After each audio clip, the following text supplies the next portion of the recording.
If you're running a Shopify store and you have absolutely no clue where your money's going, then this video is for you. Look, most people think CFOs just do accounting work, and I can tell you that that is absolutely not the case. In fact, I actually don't even like accounting, and I've been a CFO for D2C brands for over 10 years. But what I do is much more valuable than that. We take the financial information and we link customer metrics, marketing metrics, email metrics to really see the full picture of your business, and you can see the data to make strategic decisions. So I'm not just looking at your P&L once a month and telling you to cut expenditures, telling you to cut overhead. No, we're digging into the data to really point out what's working, what's not working, where you need to put gas on the fire to really grow and scale your business in a profitable way. So not only are we taking that, but we're rolling that into an easily digestible, and I use the word digestible, just easily to understand dashboard so you can quickly see full picture what's happening with your business. Then we layer on top of that cash flow forecasting. We layer on top of that forecasting so you can see where your business is headed and when you can make key hires, order the correct amount of inventory, right? Like all of these things, it's what the value of a CFO or fractional CFO should bring to your business. And so a lot of people ask, like, why do I need a CFO? Well, the hard truth is most bookkeepers don't know e-com. And I'm going to give you a tidbit here. Please, for the love, I'm going to speak right into my microphone. Keep your tax accountant and your accounting work separate. And a lot of people will just let their tax accountant do their accounting work. You need checks and balances. You need another set of eyeballs on your financial data to check the work. Quick story. We started working with a client and their CPA was doing all of their bookkeeping, all of their accounting work, along with filing their taxes. Well, we get in there and the way that they were categorizing revenue was just based off of bank deposits. Now not gonna get all geeky on accounting terms, but all revenue that came in was counted as revenue for the business. Well, we realized that they took out a PayPal loan.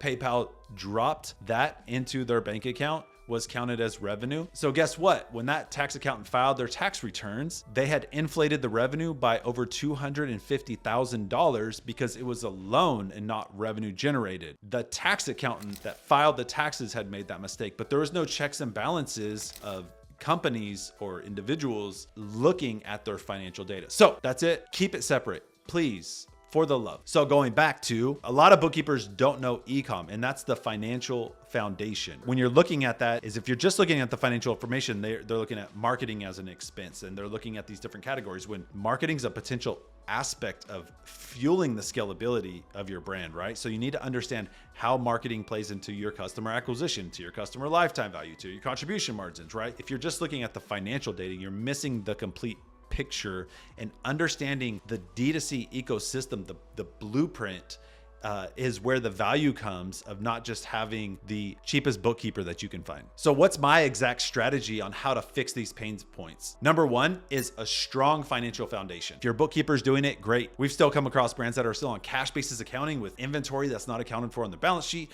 and it becomes a complete mess because you don't understand your true profitability. So financial statements are the report card of your business. Take that, let that sink in. It's the report card of your business. It's going to tell you how well or how bad you are doing, and there's no emotion in it. It is the pure data. You might feel it in your gut that we're not doing that great. Well, look at your financial statements. It's going to tell you really quick. Now, if you are not doing accounting correctly, then you cannot trust that data and everything falls apart. So number one is having strong financial foundation that is accurate and you can trust. Then from there, we pull that data into a dashboard where we're connecting Shopify data and Klaviyo data. And if brands are on Amazon or wholesale sales, like all of that is coming into this dashboard, and we start combining metrics to really tell the story of what's happening with your brand. So we're looking at metrics like customer acquisition costs, your lifetime value. At what point did your investment in a cohort for new customers in that month break even on your customer lifetime value contribution profit? How much is email contributing to revenue? What's the difference between your flows and your campaigns in terms of volume, and how's that been trending over the last 13 months? So we bring all this in because we can answer questions and we can spot trends, and if something is getting off course, and we can immediately point that out and say, what happened here? Need to focus on this. Need to bring somebody on to help you solve this problem. Okay, so we start with financial foundation, we bring in these other metrics, and then from there, when we trust it, Then we start looking forward. We start projecting forward, and not just, I think we're gonna have 20% growth. No, how many new customers are we gonna acquire this next year? What are they gonna be worth? What do we think our returning customer rate's gonna be each month? How many returning customers? And the reason why we do that is because we want to understand if we are missing our projections, where? Is it in the acquisition side? Is it in the retention side? What the data can give us the indicator of where we need to look and what we need to fix. I mean, for example, I became the CFO at a golf company, doing 4 million annual revenue when I first got there. Within 4 years, we were doing 43 million. Now, it's not all because of what I did. No, cohesively, we as a team, the marketing team, operations team, finance team, all working together. But it started with the financial data as the base. Then we pulled in all the other data to show how much could we spend to acquire a customer?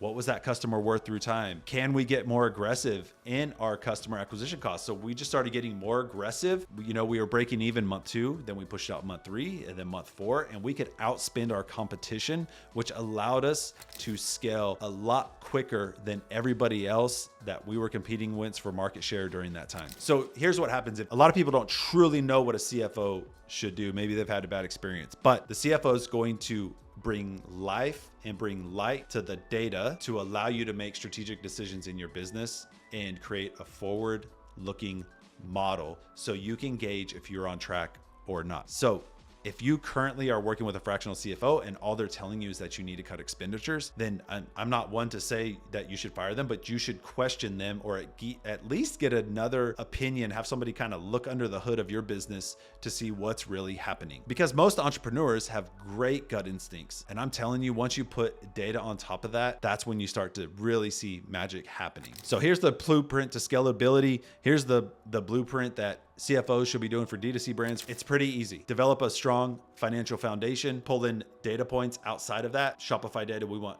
customer data, we want marketing data, we want email data. We pull that in, we combine it to an easily digestible dashboard so you fully understand what's going on holistically in your business. We set CAC targets. We set customer lifetime value ratios that you need to be hitting. We set sales demand. When do you have inventory reordering points?